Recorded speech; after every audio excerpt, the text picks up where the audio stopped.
Hey, John. Hello, Happy Nick. New Year. Happy New Year to you too. Happy New Year, everyone. I want to know what you're drinking. I've got a little lemons special here. So this is the British sort of equivalent of root beer. It's dandelion and burdock. It's sort of a hedgerow drink that's popular in the UK. And our family tradition is our Christmas ham. We boil it in dandelion and burdock before it goes in the roasting tin in the oven. Wow, Nick, that's just it's approaching haggis levels, but that's I mean, dandelion and burdock tea is a traditional medicinal drink for your bowels to clean you out, Nick. Yeah, just so it's saying. The most penetrating roots, like the joke in Iowa in the United States is, if you want to plant burdock, what you have to do is you have to take the seeds, throw them over your shoulder, and run, because the burdock has taken over everything behind you as is coming towards you, whatever. And you can get it in New York City because it grows in the cracks in the sidewalks. This is the most punishing. And they fed it, of course, to American prisoners of war in Japanese prison camps, which the folks from the Midwest thought was one of the grossest things possible, to feed this noxious weed to them. And of course, at the war crimes trial, the Japanese officers who just sat there stoically throughout the thing suddenly objected. We ate gobo as well. Gobo is a delicacy. That was the best thing we were giving you. Anyway. Gobo. That is the Japanese equivalent, at least the Japanese I knew in the United States, of a snipe hunt was to send you out to dig for burdock tip, because you dig burdock, it disappears into these microscopic roots. There's no tip to it. It becomes the soil, and so you can dig for hours in a burdock field and come back with like this handful of burdock tips. But all right. So we get so we get a lot of burdock. We get a lot of burdock in UK as well. Dog owners will know them. It's not such a problem with Addie. She has very short, fine hair. But all our previous dogs were quite long and wiry haired, and they would just come back, and you'd have to try and cut all of these burrs out of them. But well, you're not eating your burdock early enough, because when the stalk shoots on a burdock plant, it's dead. It's gone. It's gone to seed. But drinking burdock still, Nick, at New Year's is like the Russians who dive into ice cold water on Theophany or on Russian New Year. Really hardcore, Nick. Really hardcore. It's penitentes, people striking themselves on the back. I have to say that the commercial dandelion and burdock you get in the UK is quite a refreshing soft drink. Okay. Well, anyway, Happy New Year to you one and all. Happy New Year, and what a year it's been. But for the site, for our new friends and old friends in the comments section, I've got to say, John, you're getting a bit of a reputation within the community for almost uncanny prescience in predicting things. So my own self-destruction. Did I say? Well, at the end of the year, everything will explode on John. I'll have no heat or power in his house. We'll have to move across the country on the drop of a dime. He's got 2 weeks until the end of the month. Let's go. Well, I'm going to remind you, because I read this morning your sort of end of the year post on the weblog for 2025. And you said, I'm hopeful that 2025 will be the most exciting year in Hogwarts Professor's 20-plus year history. Yeah. At the least, the busiest since the Madhouse period following the publication of Harry Potter and the Deathly Hallows. Now, you're someone who has been part of that initial fandom frenzy, more than 20 years ago. I mean, how does it compare now? Well, fascinating that I made that prediction at the beginning of the year. First of all, I'm actually more interested in what your experience was. In 2007, you were totally peripheral to Potter punditry. You Yes. hadn't read the books. Maybe you'd seen a couple No. of them. Oh, that's right. You don't do the movies, so you were just No. Harry Potter innocent.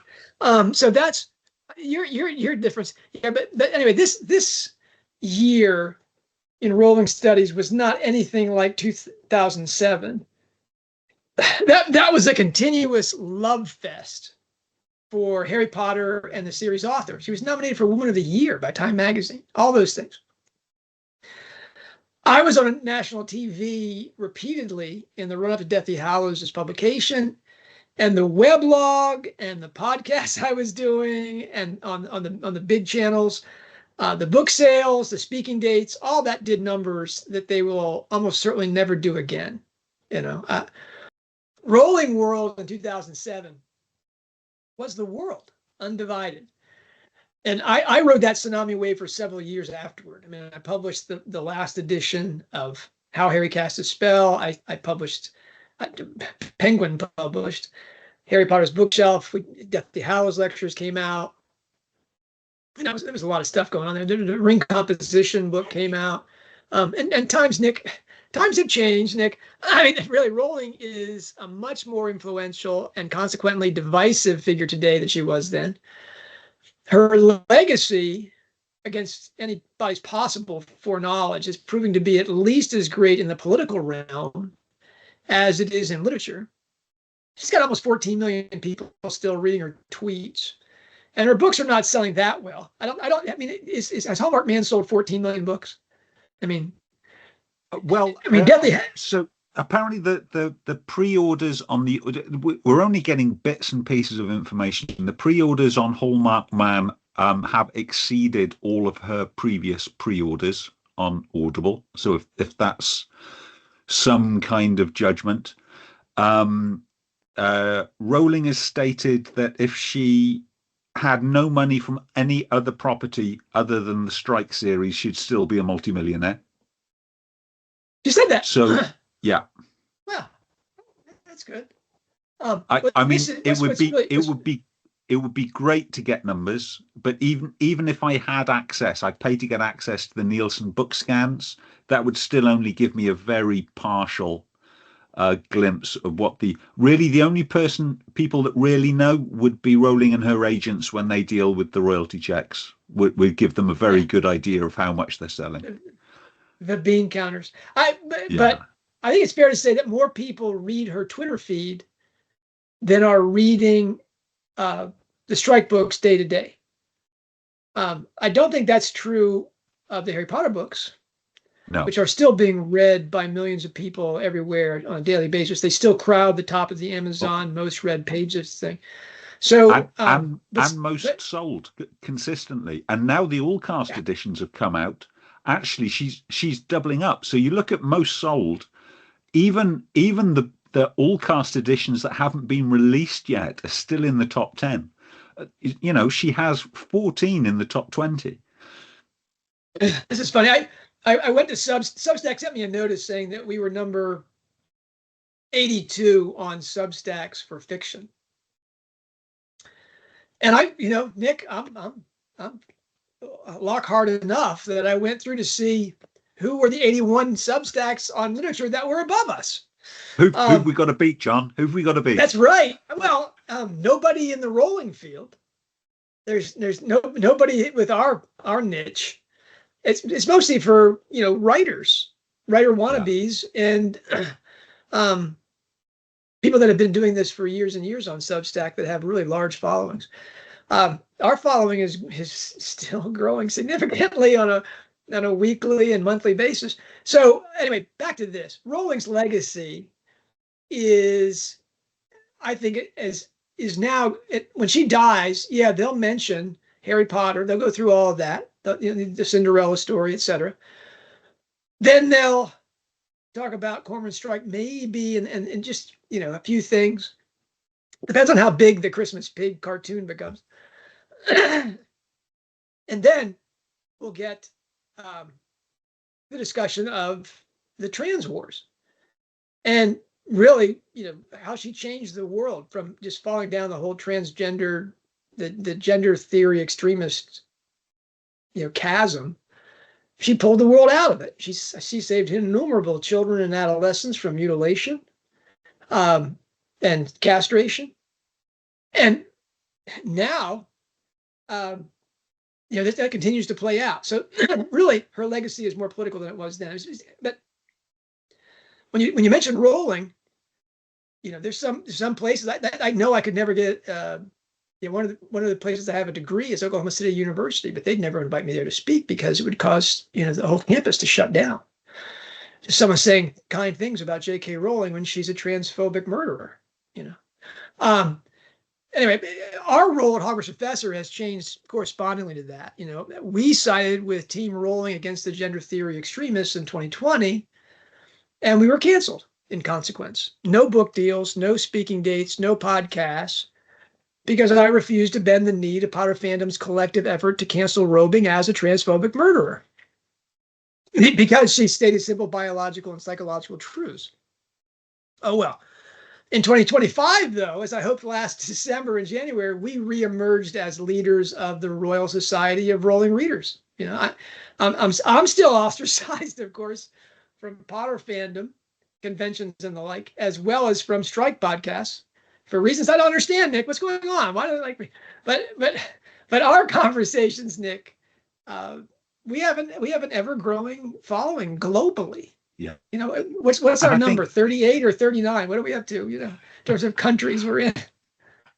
I think we've been fortunate as well in that what we are interested in has no direct competitor. So there are great strike Ellicott sites. There are great Harry Potter. Well, there used to be great Harry Potter sites. But there's nobody really, I don't think, apart from us, looking at the entire Rowling opus and treating her as a serious contemporary writer who's doing great things. Yeah, seriously, we talk about not just J.K. Rowling but other contemporary writers when there's a big event. But if you want to listen to and join in the conversation about the artistry and meaning of J.K. Rowling's work, and I do think she's the most important writer living today, this is the place. And it's not only because you and I are chatting; it's the conversations. I mean, I'm moving. And I'll apologize now at the beginning, and I'll apologize again at the end. That I read every comment that comes in, and I want to stop work. I want to stop putting together all my books and knickknacks, and I think I have 13 extension cords, Nick, that I've collected from all parts of the house or whatever. I mean, it's just nuts. My yurt is now going to a local, what they call them, community supported agricultural site, and they're thrilled to death to have this yurt for their community gatherings and things. So that's been really pleasant. But it involves taking down a yurt and rolling up the pantograph and doing all these things and talking to him about how we want to lacquer this or that. And it's a fun thing, but really my life right now is insane. So I haven't been commenting on the Substack thing. That's just it kills me. Some of the things like Tam Spells and Sandy Hope put this wonderful thing up yesterday, and I was just like, oh man. But it's not the Nick and John show, because it feels like we have dozens of hosts, but just because of the quality of the comments that we get. Yeah. I mean, I've been missing Ed's comments, and now Ed is back. Yeah. And every time he writes, I think, gosh, I totally missed that angle. It's just like, wow. Why doesn't Ed have a podcast? But anyway, but I'm so glad he's in our conversation because it brings everything up. I do have here's a weird audience member story. I can call somebody out here. Dear friend of mine, Joshua Sturgill, in Wichita, Kansas. He and his wife Rebecca and their son Cassian came down here. He didn't know we were moving, and he checked in with my daughter in Santa Fe, and she told him the whole story. Right when I texted him and said, "Do you want a yurt? I'm trying to find a home for my yurt." And so he stopped by, and I tried to explain to him what we were doing on the Substack, podcast, our conversations. And he said, John, I get updates on every podcast you do. And I said, I didn't even know you were a subscriber. And he deferred. He didn't want to say to me he wasn't a subscriber. Maybe he is, maybe he isn't. Maybe his wonderful wife is. But it turns out the real listener in the Sturgill family is Martha, his mother, who every time she sees him or talks to him or babysits for Cash or whatever, says, well, Nick and John said today that, Rowling has this. Thank you, Martha. So Martha, thank you so much. If only for shaming your silly son for not joining this conversation here, because as a poet and a reader, he's a spectacular man. But it's just great to know that there's somebody in Wichita, keeping things honest. Anyway, and also for me, while I'm going through this, let's call it a tornado, Nick. Let's call it a twister of Oklahoma dimensions. In just my life, and yet it's this community and having this as a base and something to return to and to join in. It's just, I didn't have that this time last year. If I'd had everything blow up in my face at the end of last year, wow, I just had blown up face. It's been a great year. And I'm again hopeful, especially in light of our move east, that 2026 will be another breakthrough year at Hogwarts Professor. So Nick, you've put together this topical list, made this idiot proof for John, so I could come up with something intelligent to say today. Well, So we want to talk about what has made 2025 special for us. So we've got a list of highlights that have meant something to us, and I've sort of organized them by topics because otherwise there's just too many really to go through. But did you go through all? I mean, I went through all of our Substack stuff, and then I went back through all the weblog posts. Yeah. I mean, 365 days is a long time, Nick. For there is 3 hours to go through this stuff. But you mentioned just now that Hogwarts Professor, and we're a Rowling site. We're here for scholarship on Rowling, but not just Rowling. We cover other writers as well. So the first topic I wanted us to come over is the non-Rowling Hogwarts Professor highlight of the year. I'm going to go first. So for me, actually, it meant an awful lot.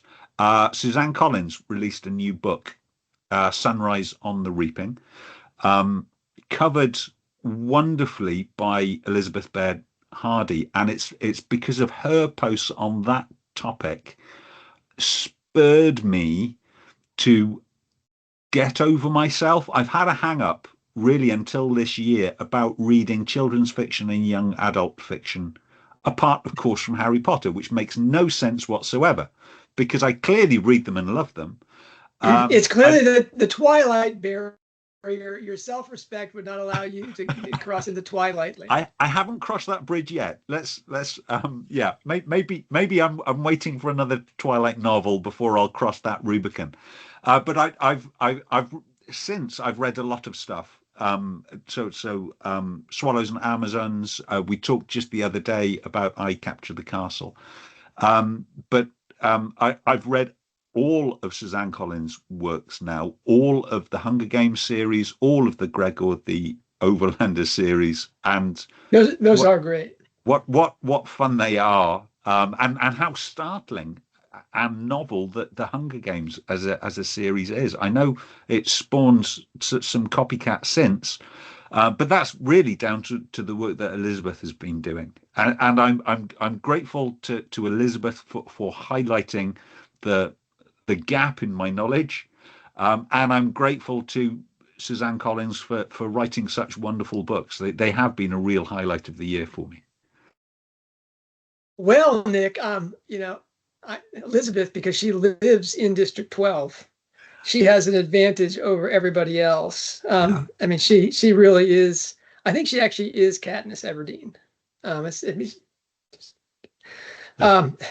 but I spent, I don't know, I guess it was 2 years reading when Mockingjay came out, just really laying out the depths of this. And if you read the Gregor the Overlander books, they're very good. They're very political, as much as they are children's books. Much more overt in their political messaging than the Hunger Games. I shouldn't say that. Hunger Games is pretty in your face, but that Gregor the Overlander is much more like, here's my Israel and the Palestinians book. It's like, oh, okay. But that's the quantum leap that she did in the quality of her work with the Hunger Games was, I think, attributable to her understanding of what happened in Harry Potter. I mean, the Gregor the Overlander books were commissioned by Scholastic to be the next Harry Potter. That's why you have the boy hero in a weird other alternative universe. But the Hunger Games was Collins taking everything that Rowling did and taking it into an entirely different genre, using the soul triptych, literary alchemy, a little bit of ring writing, but she was already doing ring writing in Gregor, believe it or not. It's just an amazing accomplishment. We're big Suzanne Collins fans here, and Sunrise and the Reaping was really good. I can't wait for book 6, though I've said that maybe there won't even be a book 6. We'll see. Elizabeth and I went back and forth on that one, but that's for me the non-Rowling HogPro highlight. I guess it really is a Rowling thing, so I'm gonna have to balk on this one, Nick. And that for me, I want to make mention right at the start of this list that the Rowling Library stopped publication in 2025, and that's not a highlight. That's kind of a really sobering. That was really a sobering event for us in Potter punditry and in Serious Strike land. The founder and editor of the Rowling Library magazine is a friend of ours. Doesn't like to have his name, spread about here. I can say his first name, Patricio.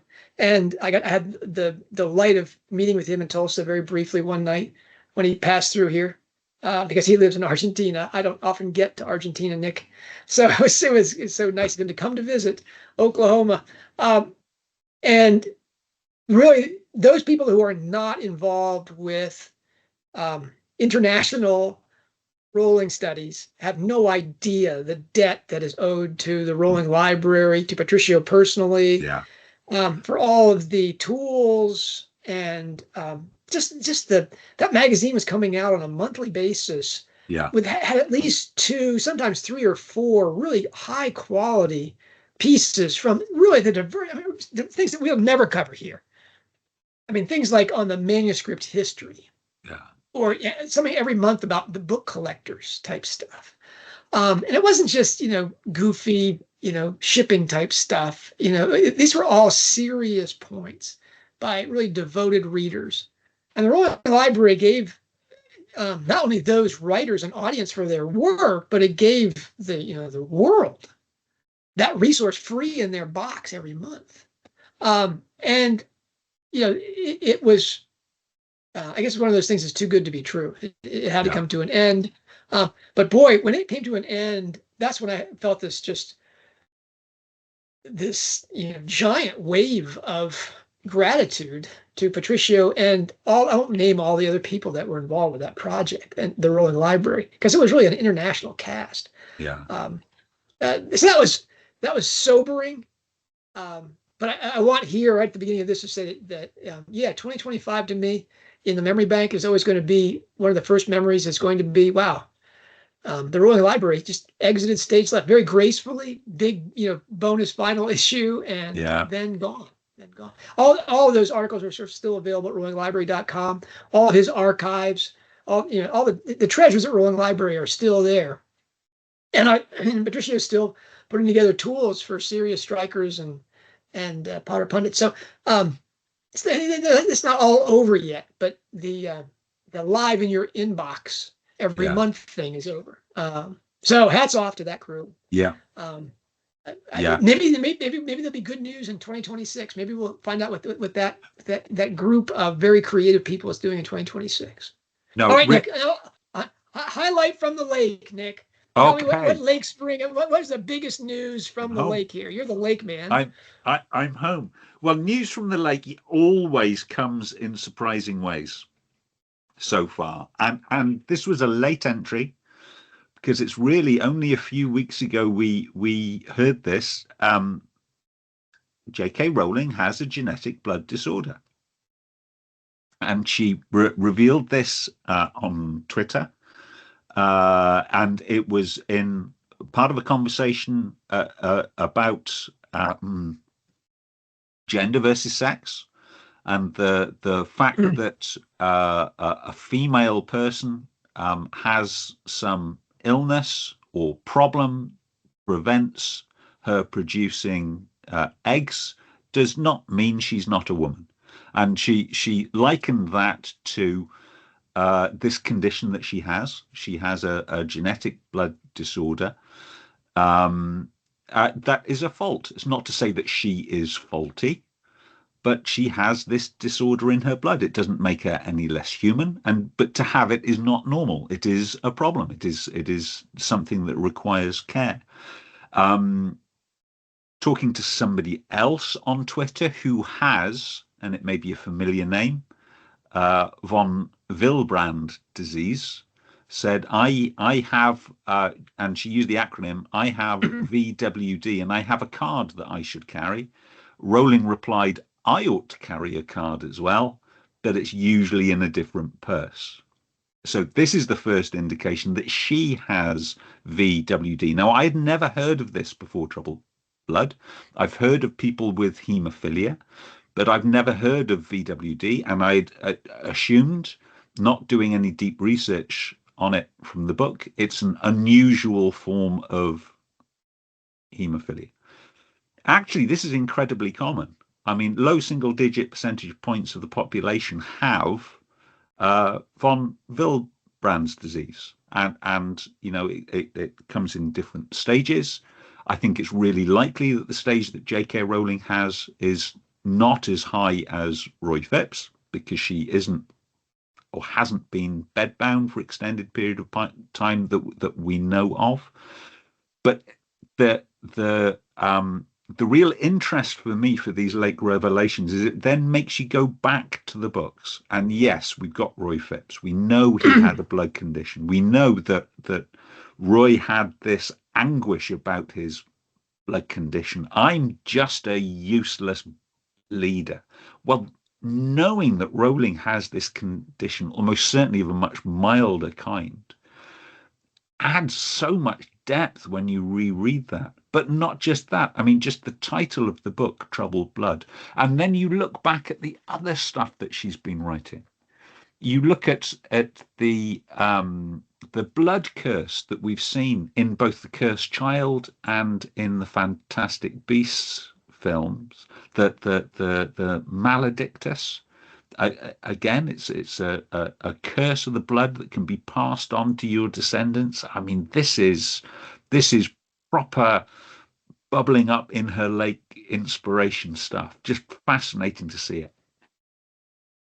Yeah, your Lake Find is a preview of a show we're planning on doing. Yeah, but that's great, because that's really, blood is a golden thread in Rowling's work. You mean, in Harry Potter, the bond of blood is the the Harry Potter Voldemort connection. So yeah. I mean, this is a real thing going on here. I remember years ago listening to a podcast that you did on reading Rowling writing, where I think you were doing a preview of Troubled Blood, and you had a count of the number of times the word blood appears in Harry Potter, and you said it appears more frequently than the word love. People think that Harry Potter is all about love. It's not. It's about blood. Wow, what a brilliant observation. I wish I would have remembered that. Anyway, gosh, this is scary, Nick. You know my stuff better than I do. But yeah, that's that really is true. The just the mention of mudbloods. I mean, Yeah. what are we talking about? Rolling in blood in the first weeks of 2026. But this is really not fair, Nick, because you know you get to choose a lake thing, and you go first, and you choose that one, which nobody even knows about. So I've got to do the all the things that are left. I got four of them. Okay. High on my list were Rowling's legal fund for defending women discriminated against for gender critical beliefs. Yeah. That was a pretty big deal where Yeah. Rowling and saying openly, this is because I've been there. You people are not. If you want to come for them, you're going to be coming through me. That wonderfully Gryffindor type thing there. Then there was the silliness of Rowling in Greenland. Following her on the map, Nick, as she was going around there and posting all these weird pictures of herself in Nordic dress. goddesses. I'm like, what is this?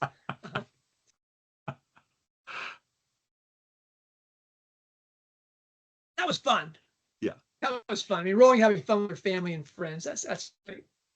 Those two are interesting. Greenland and that legal fund. Kind of things that I'm entertained by and I admire very much.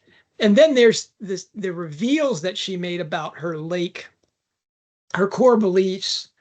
The first one came on the 7th of August, which were part of a conversation that were Lake and Shed tweets. Let's see if I can bring this up here.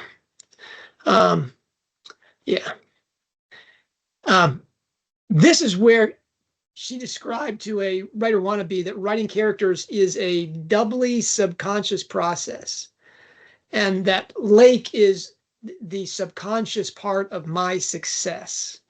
Now, I'm not going to read all that to you. We did a whole post on this. I hope Nick will put this in a link down below. But the bigger thing was in the constant conversation, she described the lake as the mysterious source of inspiration, the ability to tap into something in the universal psyche that animates the best stories.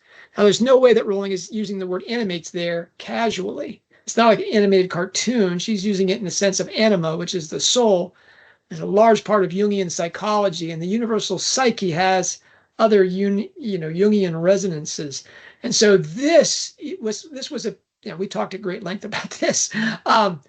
That was a very suggestive set of tweets that Rowling readers have to understand, in terms of Rowling's previous comments about a permanent soul, about the indestructible soul. That was a really big deal, that tweet for the lake stuff. Because, Nick, she was talking about the lake stuff. Yeah. The next one was after the publication of Hallmarked Man and the assassination of Charlie Kirk. And this was a very disturbing event for Rowling, and understandably so. Because on Blue Sky, sort of the leftist gender theory Twitter, they said Rowling next. And in fact, inviting assassins to kill Rowling. And you can imagine what that meant to somebody, to anybody in the world, to have people you don't know calling for other people you don't know that own, rifles, to use her as a target. And she, in the wake of that, made a couple of really astonishing tweets, one of which is still pinned to the top of her Twitter feed. I mean, she highlighted it that much. But the one that I thought was most interesting was in a back and forth with a more sympathetic reader, who said to her, "What beliefs have you changed?" She was saying, if you're human, you've changed beliefs over the course of your life. And so she listed not all of them, but many of the ones that she was most aware of. And Nick, that was a whole podcast. That was a whole conversation for us. I used to believe nurture was everything, that nature wasn't important. My belief changed because of my own life experience and from reading studies about genetic inheritance. Okay. I believe the difference between the sexes was entirely due to socialization. I no longer believe that for the same reasons. I used to believe in unilateral nuclear disarmament. I no longer do. Well, strike fans, they see that. I used to believe cannabis was essentially harmless. I no longer do because I witnessed it wreaking havoc. Yeah. Again, Tell Your Children is the book you need to read about the real effects of 21st century Mary Jane. I used to believe in assisted dying. I no longer do, largely because I'm married to a doctor who opened my eyes to the possibilities of coercion of sick or vulnerable people. Nick, that would be Canada. that would be what's happened in Canada more than anything else. And certainly the controversy in the UK is happening too. We're under threat of that now. We are under threat of that. Unbelievable. But that any reading of Harry Potter and the Half-Blood Prince is changed by that. Yeah.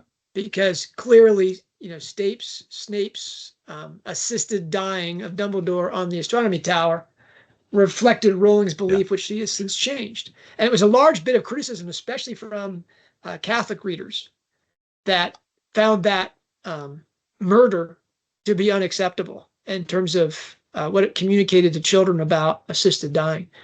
And then, Nick, there was this aside before this was this last one, this specific one, belief that she changed that she listed. I've struggled with religious faith since my mid-teens. I appear to have a God-shaped vacuum inside me, but I never seem quite able to make up my mind what to do about it.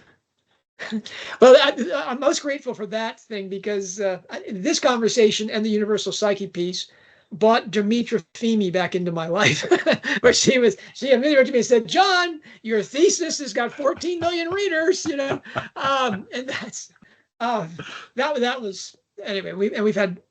Well, I'll talk more about Demetra's appearance in 2025 in our life, but she says I could probably list at least 20 more things I've changed my mind about. I don't currently have a single belief that couldn't be altered by clear, concrete evidence. And in all but one case, I know that evidence, what that evidence would have to be. The exception is the God conundrum, because I don't know what I'd have to see to make me come down firmly on either side. I suppose that's the meaning of faith, believing without seeing proof. And that's why I'll probably go to my grave with that particular personal matter unresolved. And that's really unfortunate. If Joanne is out there listening, you need to read some better books and find some friends that actually understand what faith is involved, because it's not about the meaning of faith as you described it isn't checking your intelligence at the door. In fact, it's just having a transformed vision, like exactly you write about in Deathly Hallows. You have to see things as they truly are, as an iconography of what's beneath, behind, and within everything. But you have a resistance. Almost all skeptics, however well-intentioned and open-hearted they may be, there's just that block that it means joining a cast of people that you don't want to join, even the most intelligent and faithful people. But anyway, that was an incredible opening and point of vulnerability that Rowling made in 2025 that she'd really never made before, Nick. And that to me was the landmark Lake moment. Yeah. Forget the blood disease. Come on, Nick. The blood disease. You had to go with the blood disease when you had that. That was too huge for me. All right. The shed, Nick. We've done the lake. Got to dry ourselves off here. Now I'm shake moving. It off. Okay, we're out of the lake. I'm moving into your domain.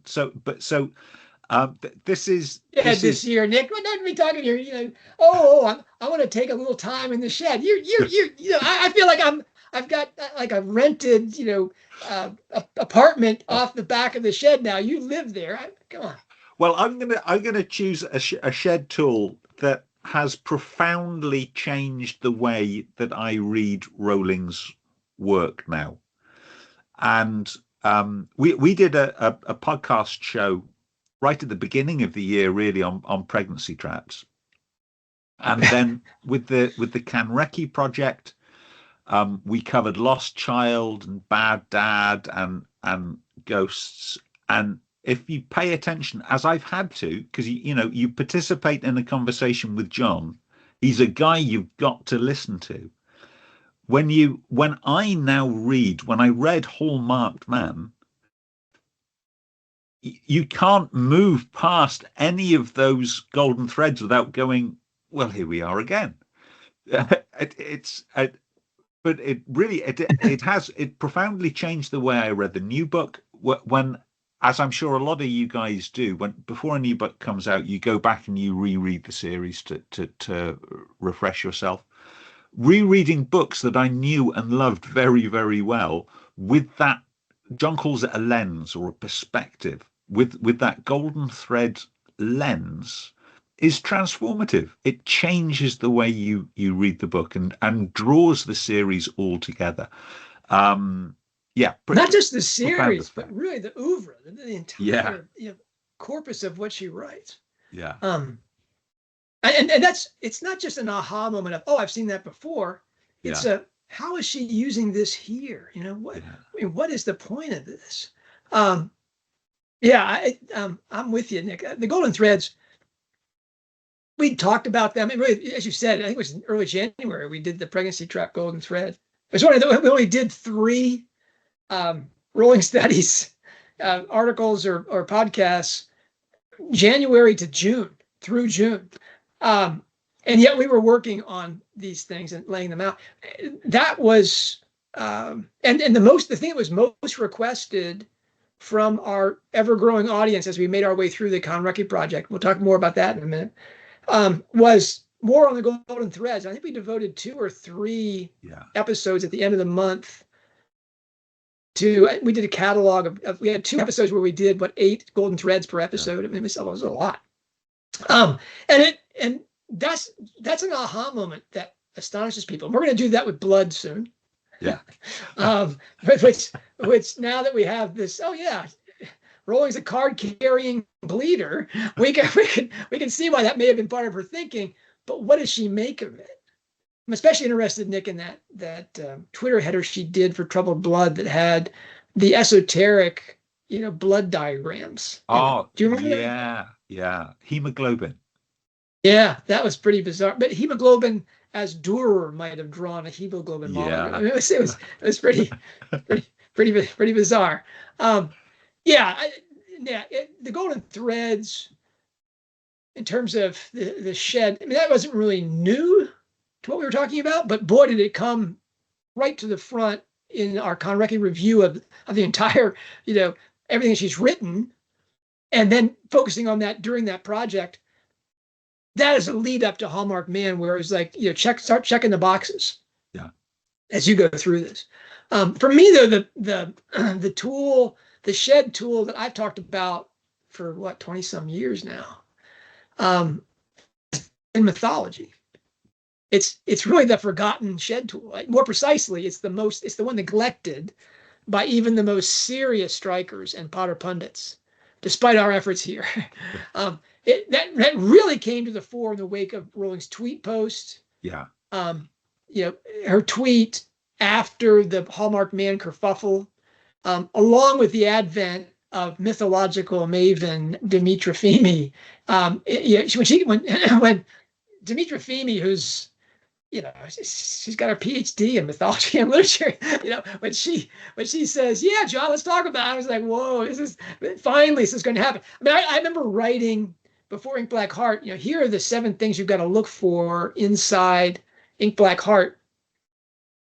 And I think, Nick, at that point, you were listening to all the other podcasts and reading all the other things that were being written about Strike at the time, and you said that no one's talking about the mythology. And that has always been the case. Now, when Rowling had to, confront all the people who didn't like Hallmarked Man right out of the blocks, to give them some assurance, she put up that picture of Psyche and Cupid ascendant. That brought the mythology really in. I mean, it's a shame that we have to have Rowling confirm what's already been done by scholarship, but there it is. Rowling now has affirmed it. Everybody knows it. Great. On we go. But that to me was the big shed moment, was the arrival, the overnight success story, Nick, of mythology as a shed tool after 20 years of talking about it. But that's rewarding. That's great because, for example, one of our readers, and I'm going to forget her name, forgive me, was the first one to point out, hey, look at all these people that are playing Psyche's sister inside this book. And that shocked me. And then Dimitra Fimi said the same in private correspondence. Dimitra Fimi said, boy, I'm seeing a lot of Psyche in the sisters here. And I thought, oh my gosh, I was the one who came up with this silly idea, that this was a template. Totally missed it. So that's rewarding, is to have that conversation just really exist without you. Go out into the world and people see all these things that you've missed. So that was my big thing. But Nick, all right, here we go. Let's go with highlight from Rowling Inc.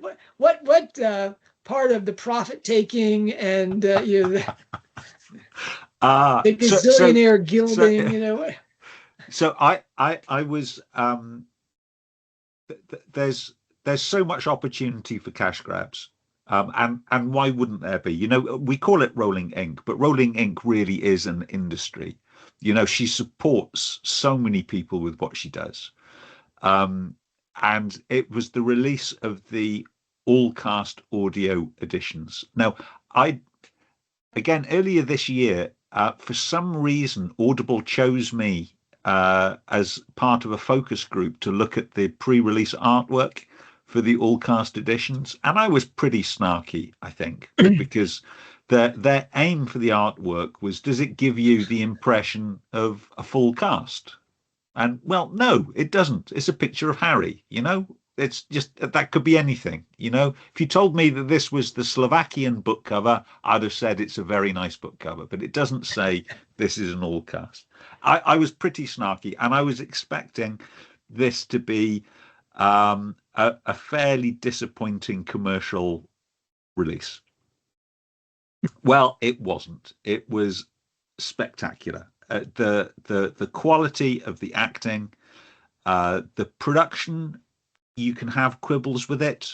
I think I've listened now to Chamber of Secrets. I think they've managed that balance between sound effect and speech a lot better.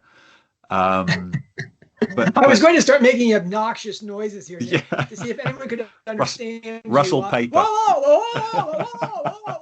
What is Nick saying? I can't hear him over the explosion. But no, it was great fun. It promised it was going to change the way you engage with Harry Potter, and it did. It was more than just the spoken word, more than just the text. It gave you a different perspective compared to the films, which I think was really important to me, because even though I'm not a film fan, I was struggling to hear Snape's voice and it not be Alan Rickman. Much as I love Alan Rickman, my imagination had been subsumed by his characterization of that character.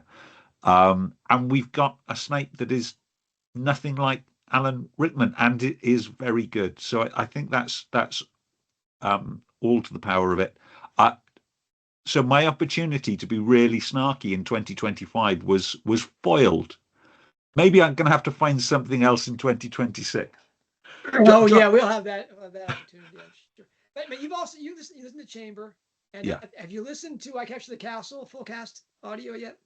No, I haven't. So I've listened to it. It's in 2 BBC episodes, hour-long episodes. I've listened to the first episode. I haven't finished the second episode. And I have to listen to Chamber. We'll have to do another show when we talk about that. Really, the BBC production. I'm very, very impressed. I mean, they took a 15-hour book reading and just put it into 2 hours. And Nick, what was almost embarrassing to me was almost all the sections. I think 4 out of the 5 sections we mentioned as being the best were in the 2 hour. And they chose those same portions. Just blew my mind. Everything except for the Charlotte Bronte Jane Austen exchange, which is too bad. But that's seriously very well done. So we'll be talking about Chamber, full cast, and I Catch the Castle, because the all cast audio editions of Harry Potter are really, they include everything. There's not almost. So there's the he said, she said, yeah, and so some of the adjectives are removed, but other than that, yeah, the words that are omitted are dramatized in the actual reading. So that's wonderful.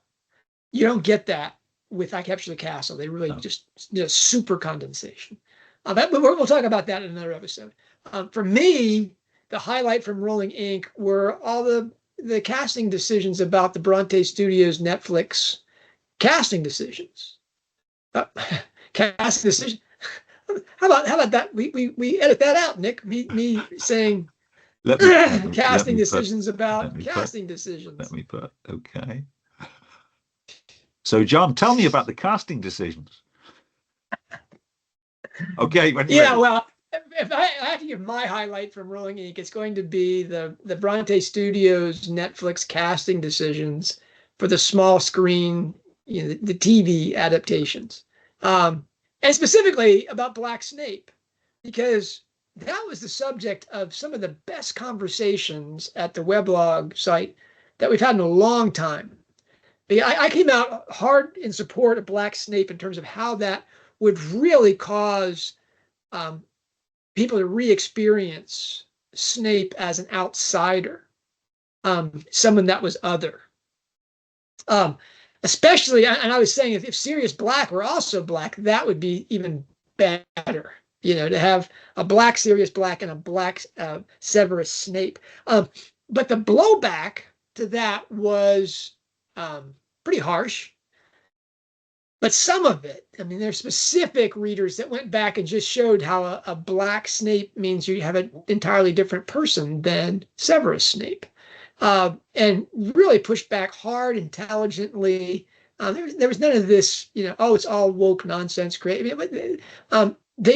These readers went back and said, this is why Black Snape is very problematic for an interpretation of the series. And I get it. But that was the best part of the conversation was I still think Black Snape is brilliant.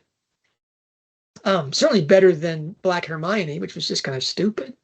Though they chose a brilliant actress for it. But now Black Hermione has to be Black Hermione everywhere for a cursed child. Black Snape is a real challenge to readers and to people to understand Severus Snape in a different dimension. I'm still on board with that, but I was so happy to have at least as intelligent readers say, no, that's not a good thing. So that was my highlight. I think they have a little bit more latitude on the TV show compared to the books, although their stated intent is to be faithful to the books. It can never be as word for word as the all cast audio editions can be. Yeah. Yeah. Or the movies. Yeah. All right, Nick, how about your highlight from the Hallmarked Man release? We waited what, 8 months? We waited 8 months to get there. It was a bit of a strange release, wasn't it? I think compared to previous years. So we had some problems. Didn't have quite the bumbling we had with Running Grave. They seem to have cleaned up a little bit there on the release. So we had Running Grave. So people far cleverer than we are discovered that on the sneak peeks that a lot of the companies were showing, you could do word searches of the entire book, which essentially provided spoilers. We had a long time before we had an official sneak peek, and I don't think we ever had one in the English language. We had a German translation came out quite early. I think most people were fairly sensible about it in that they said, no, thank you. I'm not going to read an English translation of a German translation of an English script. Well, I have an online friend who is a fluent German speaker, who gave me a copy, and even then, I left it well alone until we got, again bizarrely, an English sneak peek from a German publisher. Again, how authorized this was, I don't know, but it stayed up right up until publication. That showed us, I think, all of part one and into part two. I mean, it was quite a few chapters, and that was that was when I got to read chapter three, and I had to call my friend John in Oklahoma immediately because it just gave me chills how accurately John had predicted that ectopic pregnancy. Well, it was funny. What was funny today was I thought I'd made that prediction in 2025, but it was in December. Oh yeah, it was before that. Yeah, I mean that's yeah, that was a fun. Do we mention that every episode, Nick? Are people saying? Do people have their checklist of things that John and Nick are going to say during their show and say, "Okay, the ectopic drinking game, have everybody knock one back," you know? Yeah, that was fun. For me, the highlight from the release was reading the book through the first time, which I hadn't done in a couple of books. I think for Troubled Blood and Running Graves, certainly, I just read parts at a time and tried to come to some grips with their structure before I finished the book. Here, the first time I got all the way through it, there was a realization there was something very different about this, which, you know, when you're a Rowling reader, sometimes you'll think, oh, there's something wrong with this book because it's very different. Really, the conversations we've had here, Nick, and with friends in the threads, we realized that for the first time, Rowling wasn't writing a self-contained strike mystery that had overarching story details, but he or she was writing the first of a three-part series ending piece in which many of the players from the books will be returning in feature roles. Realizing that made a lot of the seeming problems with Hallmarked Man. It has to happen in the vault, Nick. The murder has to have been committed there. We couldn't have just given him a peanut butter sandwich. You know, we have to execute him and leave all the silver behind. You know, yeah, it was a pretty problematic murder mystery, but it did very well. I'm really close to certain that this is a thing now, that we had the 7-book ring that introduced us to all the characters, and we love them and we're totally engaged. And now the 3-book epicycle, if you will, off that main orbit of the sun. You know, we're going back to Rowling's traditional astrologers. You got to have epicycles in your geocentric universe. That epicycle, these 3 books, is going to be a trilogy. And that we will remember Hallmarked Man as maybe the best book of the series because it took that, it had to be a story of some kind that was really engaging, but would introduce all the characters that are critical for 9 and 10.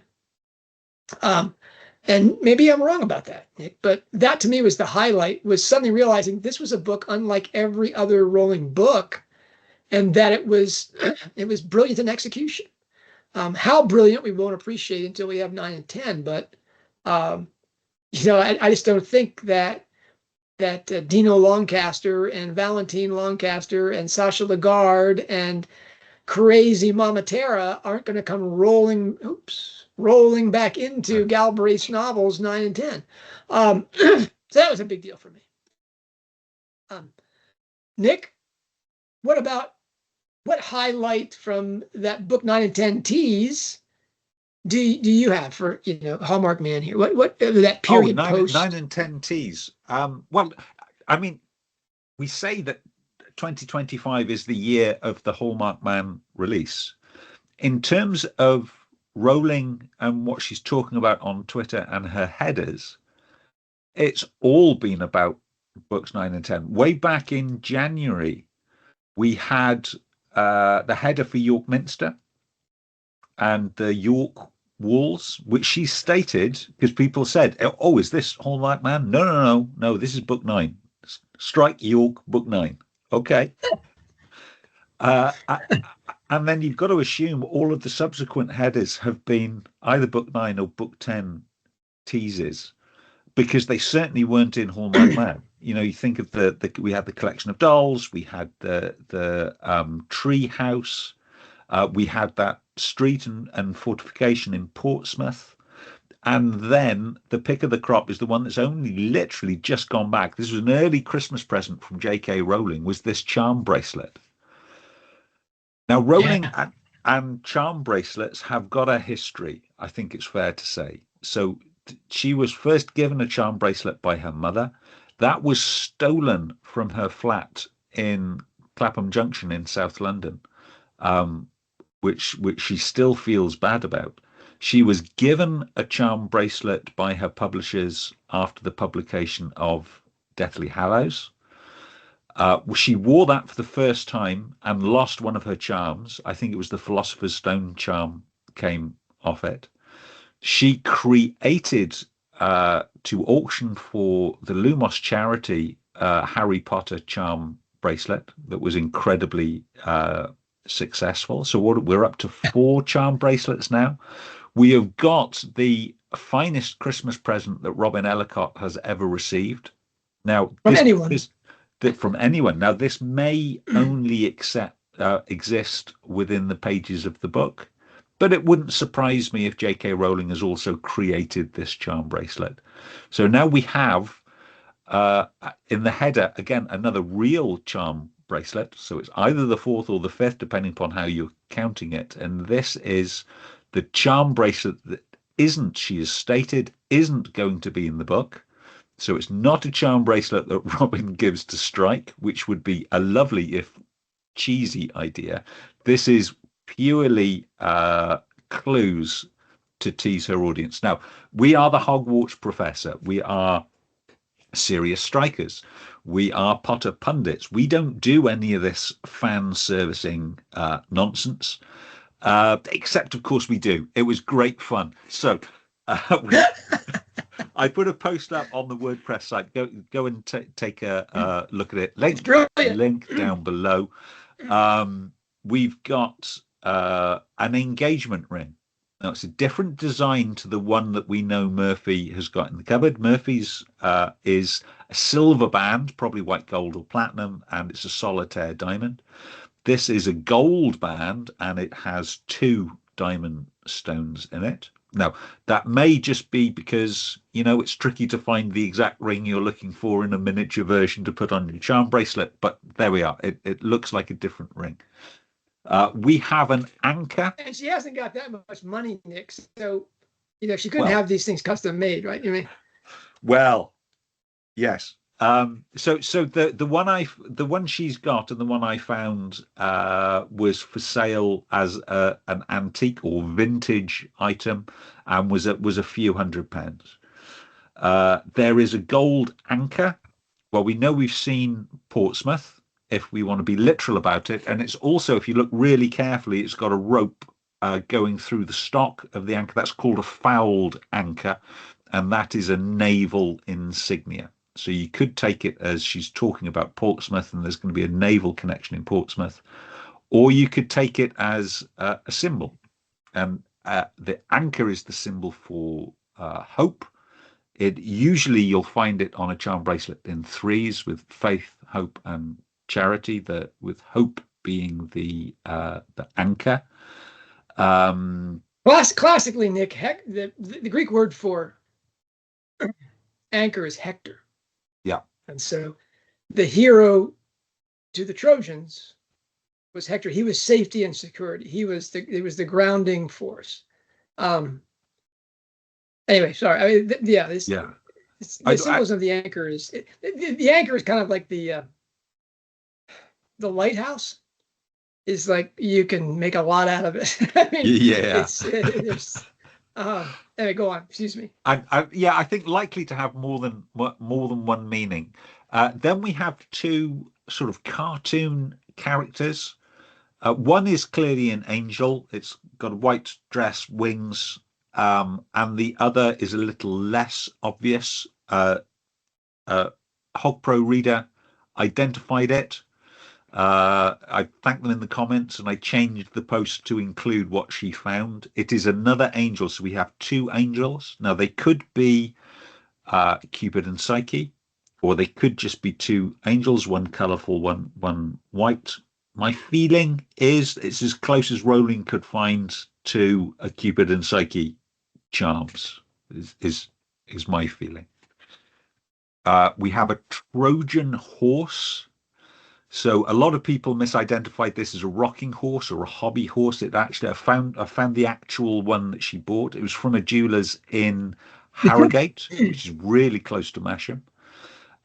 You open up the top of the horse, and you can see little rows of Greeks on benches inside. So it is a Trojan horse, symbolizing guile and cunning and strategy. Oh dear. We've had enough of that with Strike, I think. Then we have, I think Rowling said it's her favorite piece, and it's a Jack in the Box. So it's a little gold box to catch on the front. There's a silver head inside on a spring. So you open the catch and this head pops out. It's described on websites as a devil or demon's head, just to give it that slightly more sinister. So I think Rowling's essentially telling us that we're going to get surprises within this, as we have predicted, John. Really? Surprises We have a twist in a row? Yeah. Then there is an hourglass. I mean, it's not an hourglass. It is a little sand timer with pink sand. I couldn't find anything that exactly matched it, but there's a similar one. And the vendor said it actually takes about 3 seconds to run out. So it's about a 3-second timer. It's a New York minute. That's right. It's a New York minute, yes. Then we get the white rose. So the white rose is the symbol of the county of Yorkshire. And it's in that Tudor style. So I'm fairly confident that is just saying we're going back to Yorkshire. We've already had the York Twitter header. We then have a crocodile or alligator. And you can't tell the difference, Nick. But I mean, come on, they're all over whales, aren't they? No. You must see those on your daily walk down the Sound. I mean, yeah. So no, our most dangerous predator in Wales is man. We have really. Well, that's also true in Florida, Nick. Well, the alligators are maybe, That's true. Next, we have a corvid, probably a raven. Now, the chough is the county bird of Cornwall, but I think that beak is too thick. So consensus is this is either a crow or a raven. And then we get a book of Psalms. Now, this is essentially it's a gold book in a gold box in the shape of a book.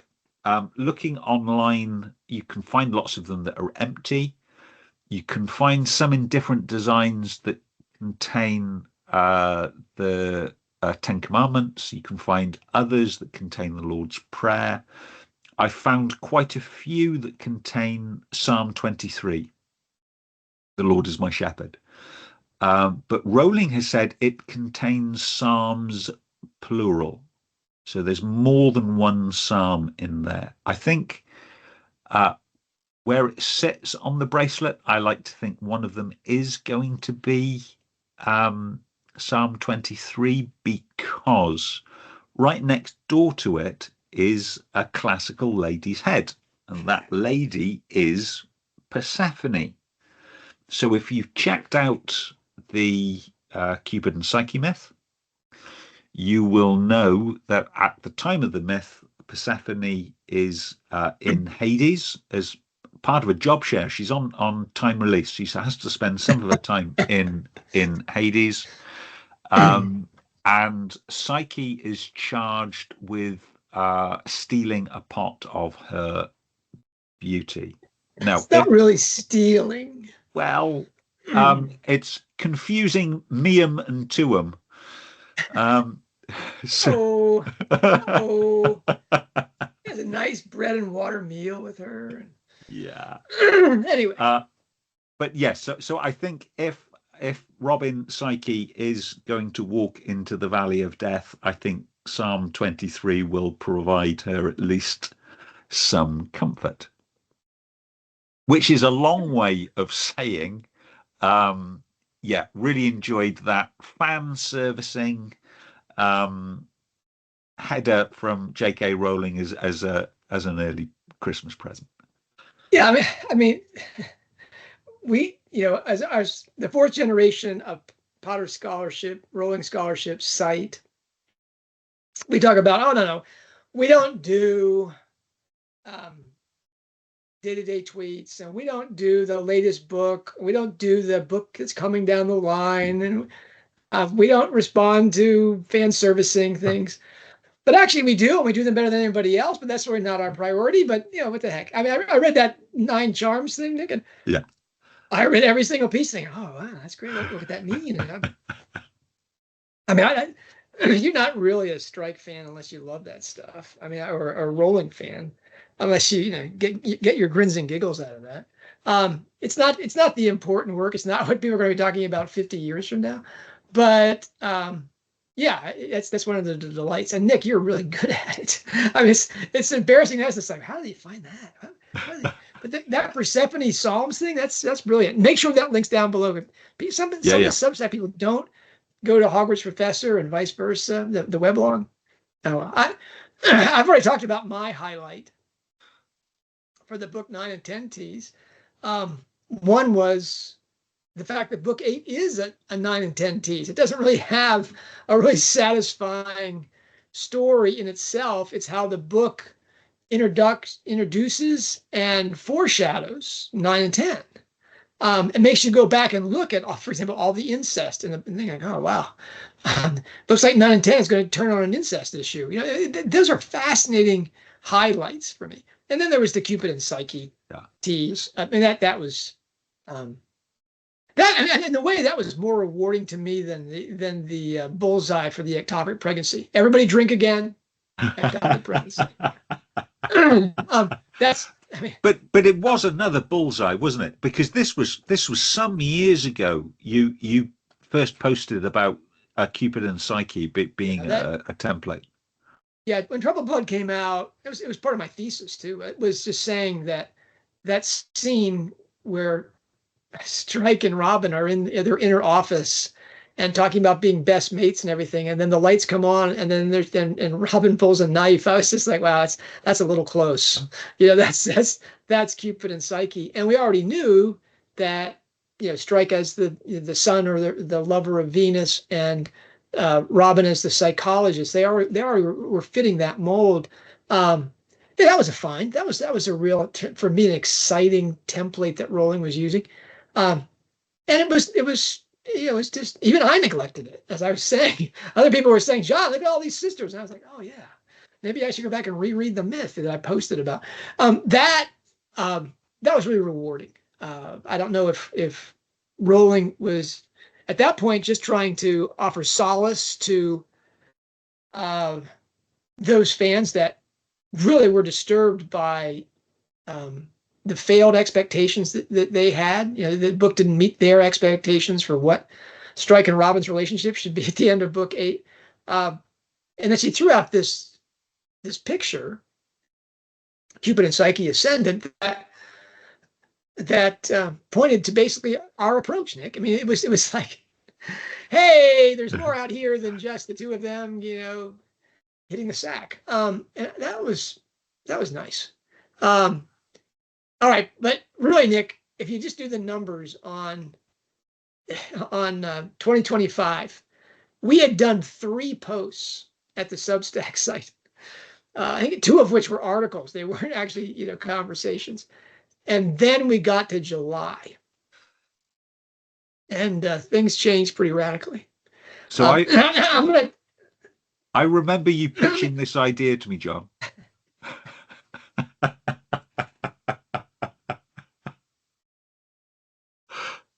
Yeah. Oh well. You know, do you have any real proof of that I said this? Is there something written down about this? I hope not, because it's pretty embarrassing. Yeah, I didn't think it was going to be more than what they're going to be. All those were going to be 5 or 10 minutes each, Nick. Yeah. Yeah. So the plan was we're going to spend an afternoon and maybe knock out a dozen of these. Yeah. Anyway, what we wanted to do, Nick and I, Niponophiles as we are, we decided to celebrate Rowling's 60th birthday, which was July 31st of 2025. And we decided we were going to do a post a day in which we did a Lake and Shed highlight. We shared a Lake and Shed highlight from each one of the books and the play and the screenplays that she kind of wrote, and all the strike novels and the Christmas Pig, all those things. We're going to do every one of those and do a Lake and Shed piece. And it was going to be really short. It was going to be like, 5 minutes with Nick and John. And it didn't turn out that way, Nick. It was, I think, if we'd stopped and thought about it for more than a couple of minutes, that was never going to work, because we have such fun when we're talking about this. We can't just stop on a dime. It's just impossible. Well, the best thing, yeah, I mean, a lot of the lake things were brand new to people because you haven't written up all the things that you know about all this stuff. I'd heard most of those things in our Saturday morning conversations over the course of a couple of years. So it was still fun for me to hear you do it, but it was, I think for most people, that lake stuff was just, I don't believe this. You're telling me that the crazy workman in Lethal White is, Joe Rowling's dad? I was like, yeah, there it is, man. There's that little cottage there. I mean, that was those things were just great. But the stuff that I did was stuff that I pulled from 20 years of work. I just went back every time I had a book. I'd search the weblog, I'd search my own books, and come up with something to talk about. It wasn't high effort, I think, for either one of us, and it was fun. But for a lot of people, it was a complete revelation because we weren't doing anything comprehensive. We were just doing a one-off point for either it was going to be a lake spring or it was going to be a shed tool. And then we were on to the next book.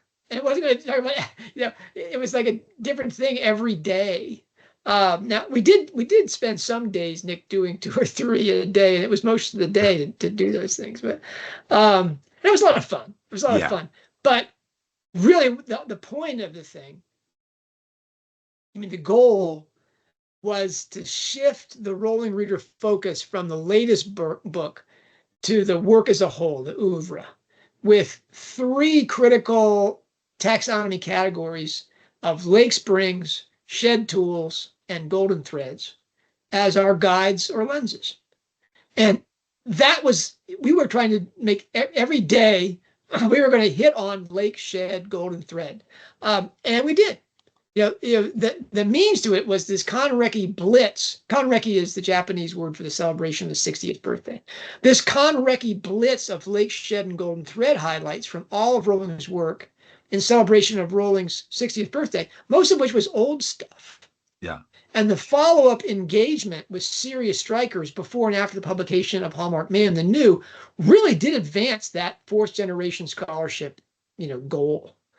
Is that now, our readers, our listeners in 38 countries and 48 states, they understand. We don't every episode, we don't talk about what we're talking about when we say the lake, which is Rowling's source of inspiration from her core beliefs, the crisis in her life, her unresolved psychological issues.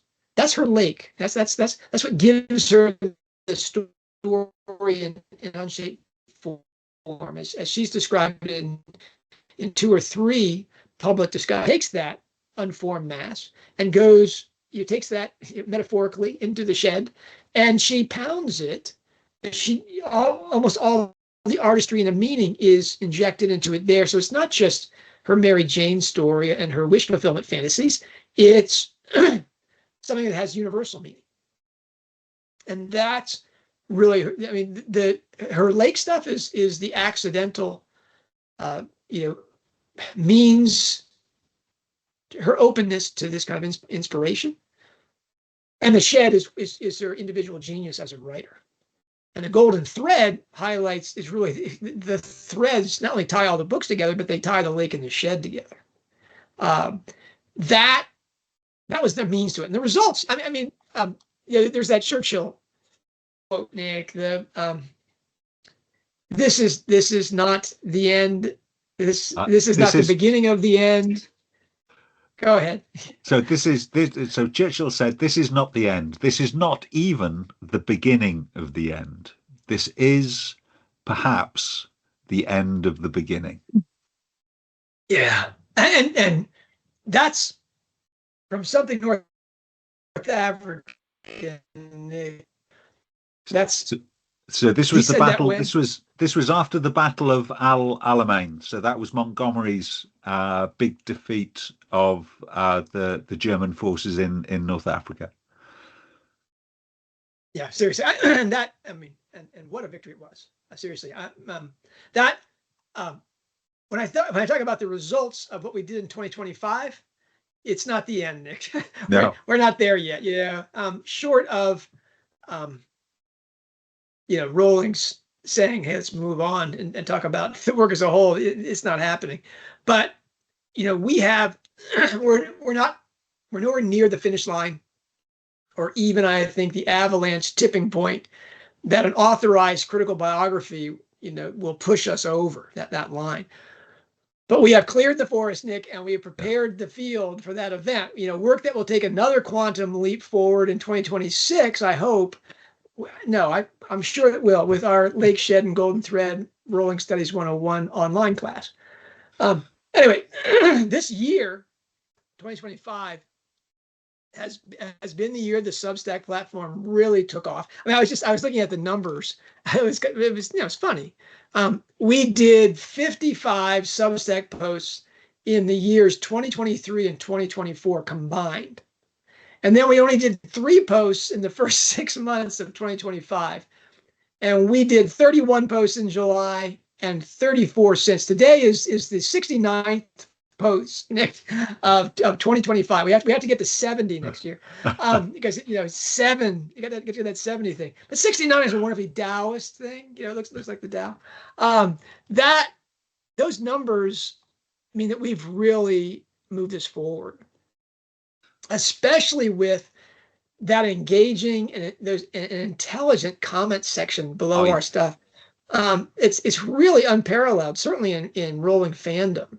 I think much of this has been generated by our video conversations here, which we moved from the audio only Rowling Studies podcast. Nick, you're the technical wizard. I want to ask you, what's behind the curtain there, Mr. Wizard? I mean, how have we done this? What's next? So we started out with the podcast, Rowling Studies podcast, and we were using a commercial audio application called Audacity, and all of the podcasts that you listen to, certainly in the fandom, I know Three Broomsticks and Strike Ellicott Files use a similar system. And it's in terms of audio quality, when it works, it's really good. But there's a reason why, I record with Three Broomsticks, and it won't be released probably for 2 months afterwards, because there is a lot of work in editing all of those tracks together. And John, when John and I have a conversation, it's only 2 tracks I need to worry about. But even then, it's probably going to be a week between when we're talking and when it's going to go up on the Substack. It was John's idea really to go to a video platform. And what we're using, it just is a commercial video conferencing software. Now that's got some great advantages. It's really immediate. It doesn't require an awful lot of editing. It means that we can have a reaction conversation very quickly and get it up on the Substack. But there are limitations. And the limitations are, you will probably notice the audio quality is not brilliant. There's some internet lag. So we're looking at ways to improve what we're doing, making it slightly more professional. So you'll see I'm trying out here. I probably just ruined the audio, but we're trying out some things to improve with a view to. John's talked about the online courses. Well, that's going to be a very different kind of content. We're going to want something that's going to be of a good enough quality that people are going to want to watch it and watch it again. That's going to serve the test of time. It doesn't have to be immediate reaction. We can spend a bit of time on editing. So I'm looking at some software suites that will allow us to do that. Probably we're going to be combining that again with conversational style broadcasting for the courses in a tutorial kind of setting, and certainly for these Substack posts, particularly if they're reaction posts. Then you really can't beat the immediacy of an online conversation using video conferencing software. But yeah, so we're very grateful for the people that have stood by us. We are working to improve the quality of what we're capturing, and stay with us through 2026.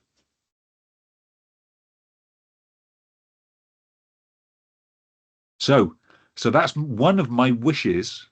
It's one of my wishes for 2026. There's disruption, of course. Our broadcasting studios in North America is going to have some degree of disruption before we can bring those back online. But our next conversation may be from a hotel room outside Memphis, Tennessee. How about that? Yeah, or maybe we'll do it from the truck. How about that, Nick? How about we do a live podcast as I drive my truck across America? A road movie, why not? There you go, a buddy film. Here we are. You have to get in your SUV, whatever, and we'll do a mutual driving, show. Though of course you'll wind up in Scotland if we do the thing in terms of actual distance. If you drive north for 15 hours, Nick, which is about the distance I'm moving. Yes. Where do you wind up if you drive north 15 hours? Probably about 500 leagues underneath the North Sea. Visiting an offshore platform. Yeah. I love it. I'm in a Jules Verne novel, John. Here we are. Boy, it's cold up here in January. All right, I get it. Okay. Well, I'm just going to South Carolina, Nick. I won't be doing any God willing, I won't be doing any deep sea diving. As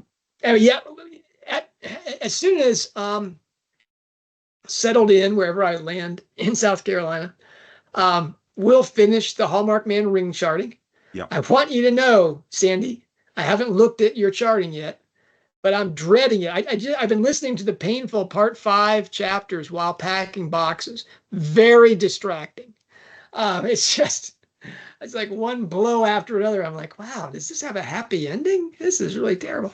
And then Nick and I are going to put together first a free 5-part introduction to Lake Shed Golden Thread thinking, and a survey of what is known in those categories. And for those who want a deeper dive, really a much deeper dive into what Rowling does in her shed and where it comes from in her lake, that 5-part course will be followed by a 10-week course, which will be Nick. That's going to be as big an event as the Kanreki is. Really, that's going to be a really bigger 10 weeks. Who knows? That might just be 7 weeks, but it's going to be significant. it's going to have to be good enough that it'll pay for my trip. Yeah, my moving thing. Thank you, paid subscribers. The truck that I'll be loading on Wednesday is on New Year's Eve is due to you, and then we'll be. That will transform, I think, Rolling Studies as much as the Kanreki stuff did. So Nick, we've come to the end of 2025. We've reviewed what we've done. We've given a little bit of what we're hoping to do in 2026. How about we do something a little more fun than this? How about some wish fulfillment predictions? Okay. The things that we hope will happen, and we pretty certain aren't going to happen, and in many cases, but just some goofy things that we'd love to see in 2026. Okay. Do I start or do you start? Do I? I've just taken a look, and our wishes are actually fairly similar. So I think if we go alternate, then we can agree you or disagree. You want to go first, so I'll be like, oh. No, you go first. You go first, John. All right. I'm going to start with something easy that I think is something that we can do, especially after the fun we had having Demetra Feeney on the show. Yeah. I mean, that was really a special for me, and I think for our listeners as well. I want to have some more special guests on the shows, especially Elizabeth Baird Hardy, who has never been on our show, which is crazy. She's the deputy head mistress here at Hogwarts Professor, and really our audience, I think, doesn't know what she looks like or what she sounds like, which is, she's a marvelous person. Beatrice Groves, I'm not sure if she'll ever condescend to be on the show because she doesn't know what we're going to say, Nick. So I mean, I really hope she's got an open invitation. God willing, she'll someday come on our show. And I hope that Lindsay and company from Strike fans, the Strike Ellicott files, will come on the show sometime. They've never invited us. Well, they've never invited me, Nick. They've invited you, but I've been on. I would love it. I would love it if they would come on our show and seriously, they bring an entirely different perspective to the stories than we have, and I would love to highlight what they do, the work that they do. I think there's far more that unites us than divides us. I think if you look at our audience demographics, there's a lot of people I know comment on HogPro, listen to Strike and Ellicott, and I'm sure vice versa is also true. And I'm going to share your wish. I'm going to share your wish, and I'm going to raise it.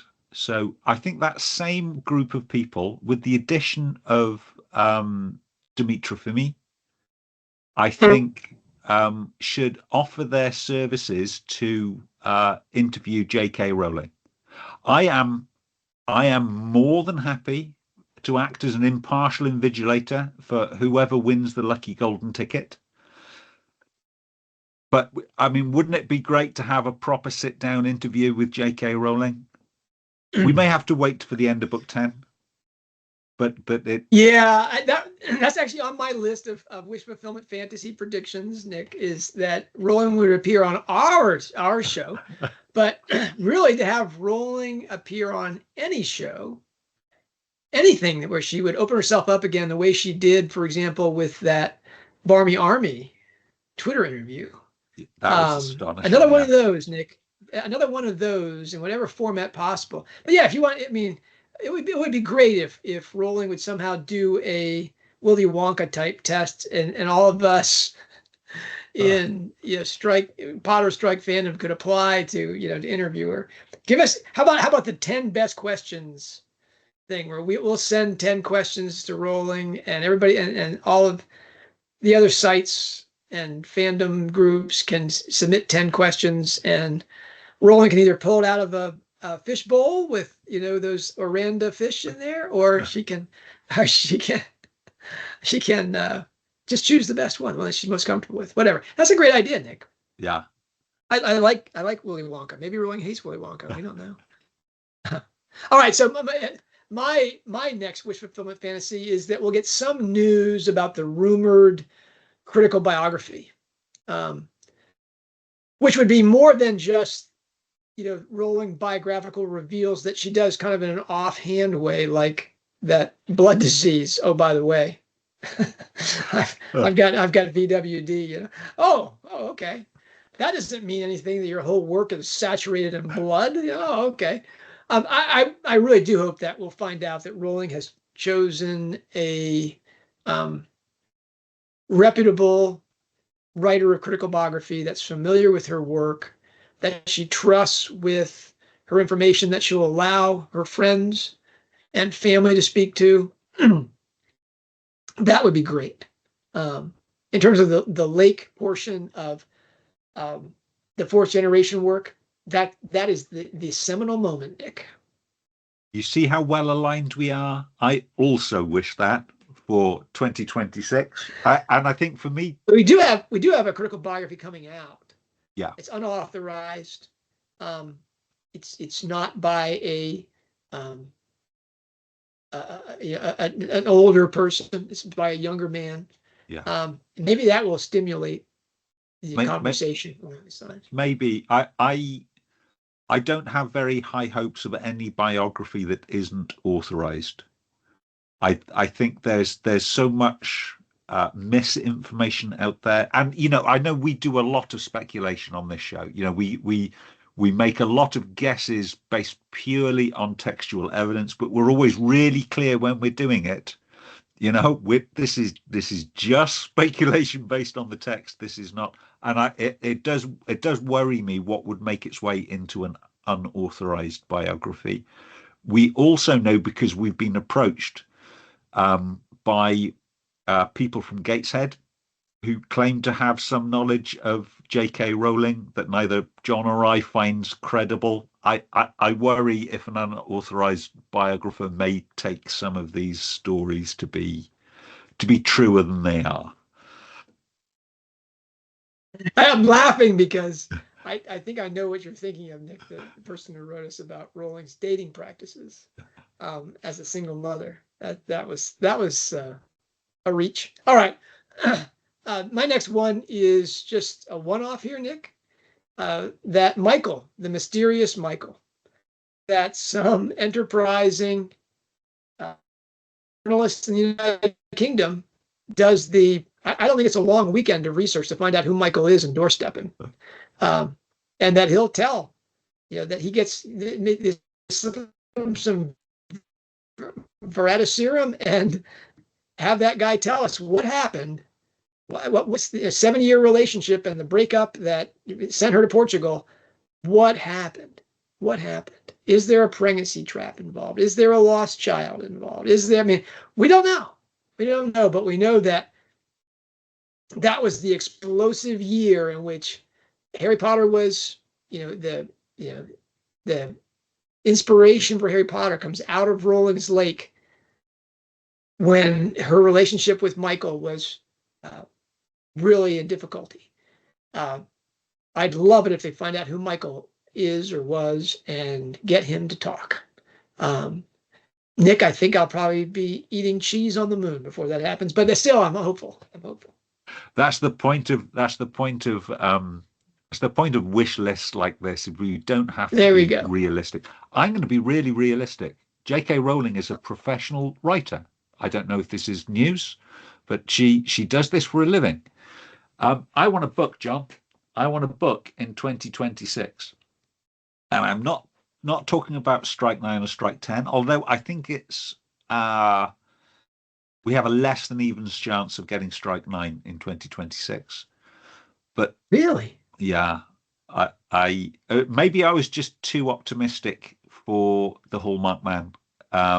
But I'm willing to be pleasantly surprised. But that aside, any book, we know, aside from Strike 9 and Strike 10, and we know she's working, and Strike 9 is going very well, but we know she's got 3 further books that are already plotted because she's told us. One of them is going to be a futuristic book. We've got 2 titles. So we've got The Final Cries of Men, a line from John Donne. My feeling is that's going to be either Strike 9 or Strike 10, but it could be a completely different book. we have the most improbable title since The Christmas Pig is Love Stories for the Rich and Desperate. Both of them trademarked.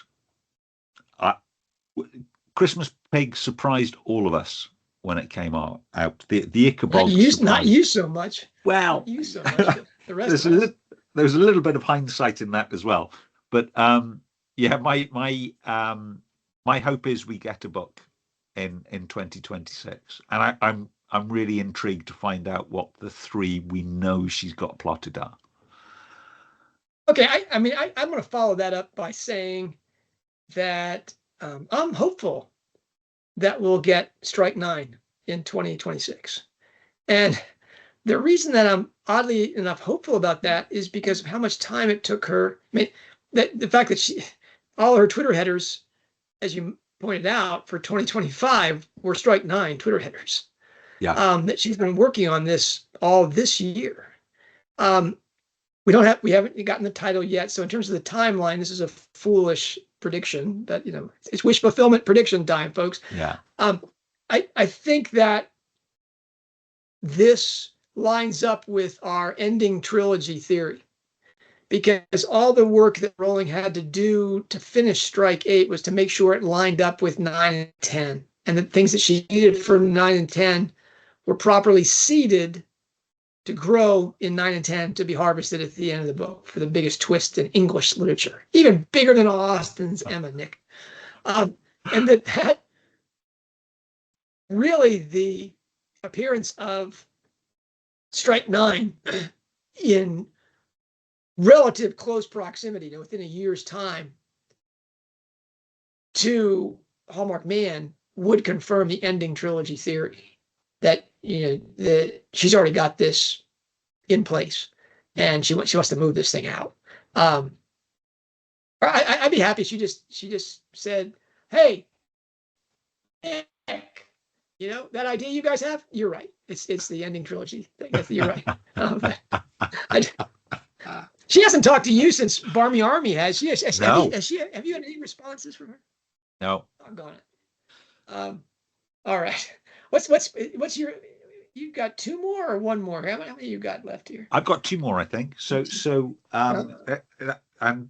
I'm going to go probably for my least likely, Fantastic Beasts. I want to know more about Fantastic Beasts. So I don't care about the politics. I don't care about the hassle of dealing with studio executives. I want to know what that plot was that J.K. Rowling had in her head, and whether she can do it in a frank interview with a sympathetic interviewer. I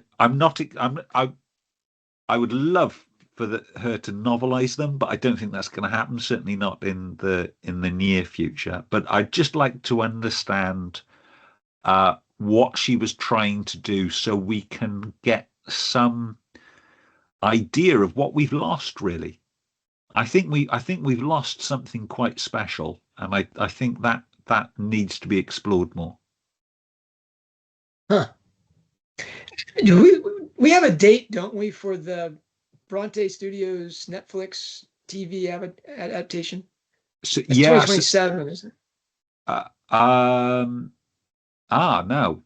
And I was imagining it was going to be late 26. So the filming is already well underway. Really, I thought it was 2027 that they moved it back one more time. I could be wrong. I will check, and it'll be in the show notes what the latest information is we've got. Okay, well, obviously it'd be wonderful if that was a Christmas gift that we got, the Harry Potter TV adaptations to discuss and see how the interpretation, because Rowling is can be much more involved. Her studio is making the adaptation. I mean, that's she at least has veto power on these things. My last thing was to say that really, if Joanne Murray wanted to be on our show, Nick, I think we would welcome her as a guest, and say thank you, Joe, for acknowledging that we exist out here, and condescending to answer our 10 questions. And we'll see if that would be a great thing. And maybe her friend, DB Mac, will, or maybe the backdoor man will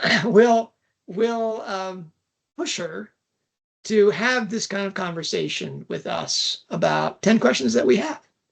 That'd be a lot of fun. If not that, then yeah, Nick, I'm still my crazy. The last question should be crazy. And thinking that J.K. Rowling is ever going to appear on a Hogwarts Professor show, that's pretty crazy. What I'd like, if that doesn't happen, is that Fantastic Beasts novel, the first one, just to show us how far that movie departed from what Rowling wanted to do in the story. That to me would be the greatest gotcha moment to Warner Brothers and the two Davids, would be to show just how they butchered her idea.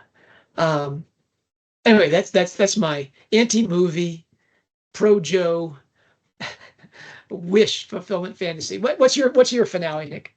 So for my finale, I think my wish is I would like to get to know our audience better. I think I'd like to have a Hogwarts Professor get together somewhere.